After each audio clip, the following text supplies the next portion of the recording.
오늘은 만민을 위한 성전이라는 제목으로 하나님의 말씀을 나누도록 하겠습니다. 여러분, 교회는 두 가지 성격이 있습니다. 폐쇄성과 개방성입니다. 수용성과 배타성이 공존하는 것이 교회입니다. 어느 한 영역에 있어서는 교회는 적극적으로 수용하고 인정하고 받아들입니다. 그런데 어느 한 영역에 있어서는 철저하게 배척하고 배타성이 교회 안에는 존재합니다. 오늘 본문은 솔로몬 왕이 성전 기도 중에 언급된 7가지 내용 중에서 5번째부터 7번째까지 내용이 기록되어 있는데 이 시간에 주목해서 살펴보고자 하는 내용은 5번째 내용이 되겠습니다. 본문에서는 41절과 43절에 기록되어 있는데요. 41절부터 43절 제가 천천히 한번 읽어드리겠습니다. 또 주의 백성 이스라엘에 속하지 아니한 자 곧 주의 이름을 위하여 먼 지방에서 온 이방인이라도 그들이 주의 크신 이름과 주의 능한 손과 주의 펴신 팔의 소문을 듣고 와서 이 성전을 향하여 기도하거든 주는 계신 곳 하늘에서 들으시고 이방인이 주께 부르시는 대로 이루사 땅의 만민이 주의 이름을 알고 주의 백성 이스라엘처럼 경외하게 하시오며 또 내가 건축한 이 성전을 주의 이름으로 일컫는 줄 알게 하옵소서. 41절에서 43절에 읽은 이 세 구절 중에 눈에 들어오는 단어는 이방인입니다. 이방인이고 그리고 이방인뿐만 아니라 주의 이름을 위하여 먼 지방에서 온 사람들까지 포함하고 있죠. 솔로몬은 이스라엘 백성들뿐만 아니라 이방인들을 위해서 성전에서 기도하고 있지요. 당시 이스라엘 민족은 단일 민족이었지만 그들 중에는 분명 이방인들도 함께 거주하고 있었습니다. 출애굽기 18장에 보면 출애굽 당시에 허다한 잡족들도 출애굽에 함께 동참했었고 여호수아 2장을 보시면 이방 여인 라합도 이스라엘 민족에 합류를 했죠. 그리고 룻기서를 보더라도 모압 여인 룻이 이스라엘 민족 중에 합류하게 되죠. 여러분, 솔로몬이 성전 기도 중에서 이방인을 위해서 기도하고 있다는 것은 무엇을 뜻하겠습니까? 이방인들이 이 성전을 향해서 기도하는데 하나님 들어주옵소서 이렇게 기도를 하고 있습니다. 하나님께서는 아브라함, 야곱, 이삭, 모세를 택하여 그들과 특별한 관계를 맺으셨습니다. 이스라엘 민족, 유대인들과 특별한 관계를 맺으셨죠. 그런데 하나님의 목표는 이스라엘 민족, 혈통적으로 맺은 유대인과 관계를 맺는 그것이 최종 목적이 아니었습니다. 하나님의 최종 목적은 무엇입니까? 혈통적인 이스라엘 백성들에게 머물지 않고 이스라엘 백성들을 전체를 구원하는 게 하나님의 목적이었는데 거기서 끝나지 않고 구원한 이스라엘 백성들을 통하여 하나님의 계획은 모든 민족과 이방까지 구원하시는 것이 하나님의 계획과 목표였습니다. 하나님께서는 유대인을 택하기 전에 나그네 아브라함을 택하셨죠. 그리고 야곱을 택하셨죠. 이삭을 택하시고 모세를 택하셔서 누구를 구원합니까? 이스라엘 민족 전체를 구원합니다. 이스라엘 민족 전체를 구원하고 난 다음에 하나님의 계획은 끝이 아니라 이스라엘 민족을 통해서 모든 민족과 열방을 구원하는 것이 하나님의 계획이었습니다. 그렇다면 솔로몬이 건축한 이 성전을 통하여 하나님은 어떤 계획을 가지고 계셨겠습니까? 하나님은 누구와 소통하고 누구와 교제하기를 원하셨겠습니까? 이스라엘 민족을 초월을 하여 이방인까지도 수용하는 성전이 되기를 원하셨습니다. 그래서 42절을 보시면 그들을 할 때에 이 그들은 누구입니까? 먼 지방에서 온 이방인들, 외국인들을 이야기하는 거죠. 그리고 43절을 다시 한번 보시면 주는 계신 곳 하늘에서 들으시고 그 다음에 이방인이 주께 부르짖는 대로 하나님께서 기도를 들어달라고 솔로몬은 기도하고 있죠. 솔로몬은 이방인들이 이 성전을 향하여 기도하더라도 하나님 들어주시기를 원합니다 라고 성전을 건축하고 주의 제단 앞에서 이스라엘 백성들이 마주보는 앞에서 두 손을 향하여 하늘을 든 채로 지금 기도를 쭉 하고 있는데 오늘 이 내용이 들어있는 겁니다.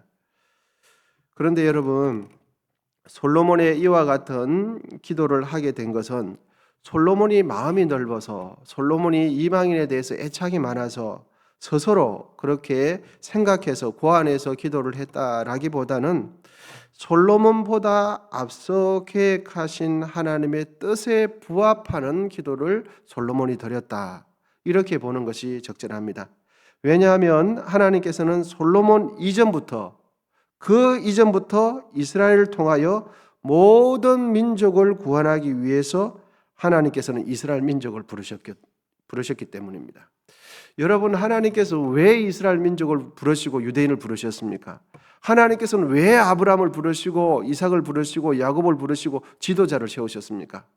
그들과 특별한 관계를 맺으신 건 맞지만 그들과 관계 맺는 데서 끝나지 않고 그들을 통하여 다른 민족, 이방인, 나라 민족 전체를 구원하기 원하셨기 때문입니다.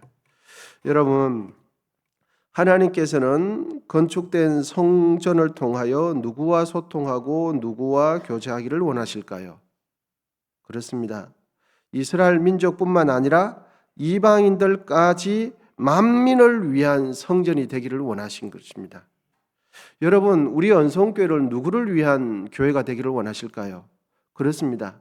우리를 위한 교회가 아니라 우리를 넘어서서 지역사회와 이 나라 전체를 향한 교회가 되기를 원하십니다. 여러분, 마가복음 11장 15절에서 17절을 보시면 예수님께서 예루살렘 성전에서 화를 내셨어요. 화를 내시면서 하신 말씀을 제가 읽어드리겠습니다. 그들이 예루살렘에 들어가니라. 예수께서 성전에 들어가서 성전 안에서 매매하는 자들을 내쫓으시며 돈 바꾸는 자들의 상과 비둘기 파는 자들의 의자를 둘러 엎으시며 아무나 물건을 가지고 성전 안으로 지나다님을 허락하지 아니하시고 이에 가르쳐 이르시되 기록된 바 내 집은 만민이 기도하는 집이라 칭함을 받으리라고 하지 아니하였느냐라고 말씀해 주고 있습니다. 여러분, 그 당시에 성전을 통하여, 성전의 기득권을 통하여 대제사장들과 결탁한 사람들은 욕심을 내서 일부 사람들, 자신과 결탁을 맺은 사람들만 성전을 통하여 이득을 취하도록 조직을 만들었습니다. 그런데 그 사람들은, 그렇게 한 사람들은 다 하나님, 예수님께서 쫓아버렸습니다. 다 엎어버렸습니다. 그런데 예수님께서 진짜 하시고 싶은 말씀은 성전은 그런 기능이 아니다. 성전은 만민을 위하여 기도하는 집이다 라고 말씀하셨죠. 여러분, 이렇듯 하나님의 집이라고 일컫는 성전, 교회는 어떤 곳이 되어야 할까요? 교회는 일부 영향력 있는 사람들의 전유물이 아닙니다. 누구 특정한 사람들의 몇 사람에 의해서 좌지우지 되는 것이 교회는 아닙니다. 교회는 누구를 위한 교회입니까? 모든 성도를 위한 곳이며 모든 사람에게 열려 있는 곳이 교회입니다. 교회는 오직 하나님의 말씀 위에 굳게 서 있어야 합니다. 교회는 혈연관계, 지역 출신, 학연, 고향, 인맥, 인간적인 기질과 성향과 취향에 따라 분파를 나누어서는 안 됩니다. 교회는 모든 사람들을 동일하게 대하고 모든 사람들에게 동일하게 열려 있기 위해서 교회는 오직 하나님 말씀에만, 말씀을 기준으로 삼아야 됩니다. 하나님 말씀을 기준으로 삼지 않으면 모든 사람에게 열려 있을 수가 없습니다. 일부 사람들에게만 열려 있지 다른 사람들에게 닫혀 있게 되는 것입니다. 하나님 말씀의 기준을 교회가 딱 서 있으면 모든 사람에게 열려 있게 되는 것입니다. 모든 사람에 열려 있기 위해서, 모든 사람을 수용하기 위해서, 모든 사람을 하나님 뜻대로 품기 위해서 교회는 하나님 말씀을 기준으로 삼아야 됩니다. 말씀에서 벗어나는 순간 부분적인 특정한 사람들에게는 열려 있는데 나머지 다수의 사람들은 닫혀 있게 되는 겁니다. 교회는 이단 사이비, 거짓 교리와 세속화, 세상의 타락한 문화, 동성연애, 동성결혼과 같은 반성경적인 가르침, 비성경적인 가르침은 철저하게 배척해야 됩니다. 철저하게 배격하는 것이 교회의 한 면입니다. 성경적이지 않는 것, 반성경적이고 비성경적인 성경에서 가르치지 않는, 인정하지 않는 죄악의 부분은 닫혀 있습니다. 그런데 다른 영역에서 있어서 사람을 구원하는 일, 사람을 수용하는 일에 있어서는 항상 개방적이고 수용적인 것이 교회입니다. 이 양면성을 다 가지고 있는 것이 교회입니다. 죄에 대해서는 철저하게 닫혀 있고 거부하는 것이 교회입니다. 그런데 사랑하는 일, 섬기는 일에서는 활짝 열려 있는 것이 항상 교회가 되어야 하는 것이죠. 그런 측면에서 교회는 이미 구성된 우리라는 울타리를 뛰어넘어서 끊임없이 세상을 향하여 영혼 구원을 향하여 열려 있는 것이 어디일까요, 여러분? 교회입니다. 끊임없이 세상을 향하여 손짓하고 환영하고 품을 준비가 되어 있는 것이 교회입니다. 그런데 세상이라고 할 때에 세상의 제약까지 끌어안느냐? 그렇지 않죠. 세상의 제약은 다 필터링하고 영혼 구원을 위해서 끊임없이 열려 있는 것이 교회가 되어야 합니다. 새로운 사람이 우리 교회에 왔을 때 빠르게 적응하고 어렵지 않게 교회 중심에 들어와서 함께 하나님을 섬길 수 있는 그런 교회 되기를 주의 이름으로 축원합니다. 우리 교회에 새로운 사람들이 왔을 때 적응하기 너무너무 힘들어합니다. 예를 들면 그리고 적응하기는 하는데 그분들이 우리 교회 중심에 들어오지를 못한다면 그 교회가 건강한 교회일까? 여러분 그렇지 않겠죠. 어느 교회든지 새 가족들이 편안하게 적응하고 그분들이 하나님 사랑하고 교회를 사랑하고 필요하다면 언제든지 교회 중심으로 들어와서 함께 일하고 함께 마음을 나누면서 함께 짐을 지고 고난을 나누는 것이 교회가 건강한 교회죠. 본문의 솔로몬의 기도처럼 우리는 현재의 우리라는 울타리를 훨씬 뛰어넘어서 지역사회와 이웃을 가슴에 품고 기도하면서 지역사회를 구원하는 구원의 방주 역할을 잘 감당해야 될 줄 믿습니다. 우리 교회가 빛과 소금의 역할을 다 하는 그런 교회, 또 그런 교회뿐만 아니라 우리 자신이 교회이기 때문에 세상에 나아가서 빛과 소금의 역할을 다 하는 그런 그리스도인들 다 되시기를 주의 이름으로 축원합니다. 기도하겠습니다. 하나님 아버지 감사합니다. 오늘도 새 날을 선물로 주셔서 감사합니다. 이 귀한 선물을 귀한 줄 알고 하나님 앞에 사람 앞에 우리 자신 앞에 떳떳하게 살아나는 내는 그런 날 될 수 있도록 도와주시고 정성껏 애물 드린 이 손길 가운데 은혜를 베풀어 주시고 또한 기도할 때 성령님 역사해 주시옵시고 언성에 속한 모든 분들의 삶의 자리 가운데 승리할 수 있도록 도와주옵소서.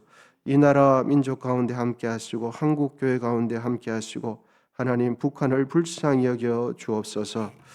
이제는 우리 주 예수 그리스도의 은혜와 하나님 아버지의 담없는 사랑과 성령의 교통하심이 솔로몬처럼 가슴에 지역사회를 품고 기도하며 지역사회를 구원하는 일에 쓰임받기로 결단하는 우리 모두 위에 이제로부터 영원히 함께 하시기를 간절히 축원하옵나이다. 아멘. 주여 삼창하시고 계속해서 기도하도록 하겠습니다.